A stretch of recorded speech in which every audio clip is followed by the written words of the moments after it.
Steve, we're going to start with a highlight from Angel Reese last night. Angel Reese went 0 of 8 from the field, 2 of 6 from the free throw line. The Chicago Sky got the brakes beat off them by the New York Liberty, the defending champions. If you watched it, it was like, I think the game ended with a 24-point loss, but if you watched it, it was just as much a blowout as what the Fever put on, the 35-point loss. The Liberty pulled off at the end, or basically the entire fourth quarter, and much of the second half. And the Chicago Sky kept their starters out there. The game wasn't as close as the final score. And Angel Reese was perhaps worse than these highlights I'm going to show you. Here's a little stretch of Angel Reese in the first half, or maybe even the first quarter, when she's struggling. This is all part of the myth that I'm supposed to believe that Angel Reese is some great player, that she's the rival of Caitlin Clark, and that Indiana Fever fans taunted her with racial taunts, and people are actually believing it, buying it, and selling it. It's all a myth and a lie, and you have to be a part of some religious cult to actually believe that Angel Reese is some sort of effective, big-time basketball superstar. Your initial thoughts to that? I mean, let's make this very clear in terms of actual skill and maybe even production. It is not a rivalry. And if it is a rivalry, it's Benzino biting at the heels of Eminem at his peak. I mean, what are we really doing here? Now, Jason, go back to the box score. You said she was 0 of 8 or something like that? Yeah. Yeah. She's literally the only player in basketball history, at any level, male or female, you could literally see all her offensive touches in 45 seconds. I mean, just watching that, it reminded me of a dog chasing its tail. It's futile. She's going to keep trying. The harder they try, the worse the efforts get. That particular sequence reminds me of one of the most memorable playoff moments that I can remember. Is 1993 Game 5, Bulls-Knicks, tied up at 2.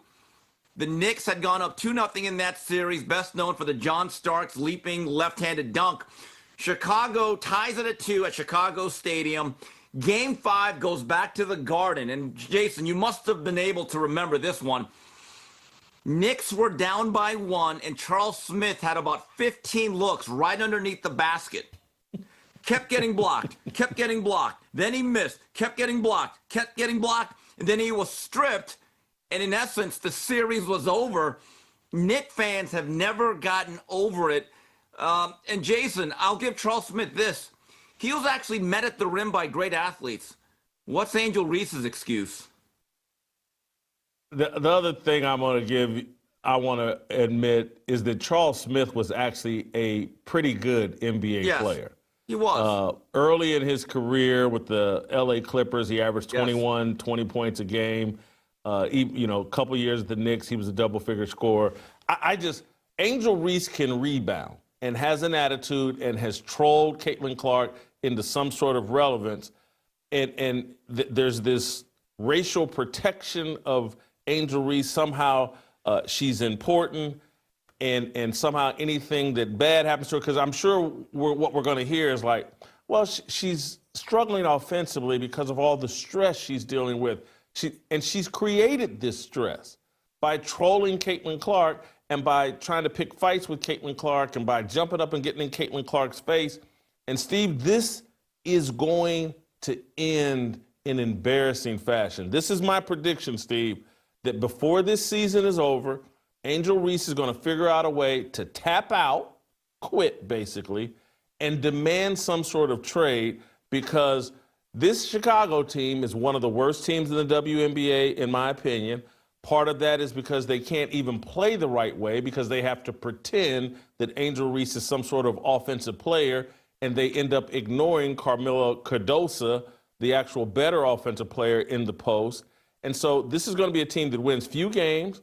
Attendance in Chicago is going to dip as they continue to get the brakes beat off of them. And so the whole lie that people are coming out to see Angel Reese is going to get exposed, and Angel Reese is going to start sniffing around the WNBA transfer portal and look for a way out to go jump on some actual good team where she can just rebound and dress up as basketball Barbie. That's you know my what, prediction. Jason? You know who'd be the happiest about that? Her teammates. Someone tagged me and you on that particular clip, and they pointed out something that I didn't even notice. And it goes to show you how she sucks all the oxygen out of the room and takes away the attention of everyone else. During that stretch of bricks, her teammates are open. They're basically saying, hey, right here, I'm here. And I know their thought bubbles are thinking, my 22-footer has probably a better chance of going in than your 1-footer. I mean, look at these teammates like right here. Outlet it. Right, I'm here. I'm open. And I know this from being a very below average basketball player on the playground, and I've talked to people that have played the highest levels. The worst teammate is, or a bad teammate is a black hole that scores a lot. You know what the worst teammate is? A black hole that can't. You have to know your role. And I want to, and again, I want to apologize to Charles Smith. Anyone that I compare to Angel Reese, I want to apologize. I'm just telling you. And this was the greatness of Dennis Rodman. And I remember one of the defining plays he would make a lot. He would battle for a rebound. He'd be right underneath the basket. And there'd be times he had an open layup. You know what he would do, Jason? He would actually dribble the ball all the way out to half court where Isaiah was waiting for him, and they'd reset the offense. The crowd would go nuts at the Palace. Steve, let me replay the clip of Angel Reese missing these shots. I want to highlight Steve's point. There's a woman off to the right of the screen on the baseline wearing black. She's underneath the basket right now.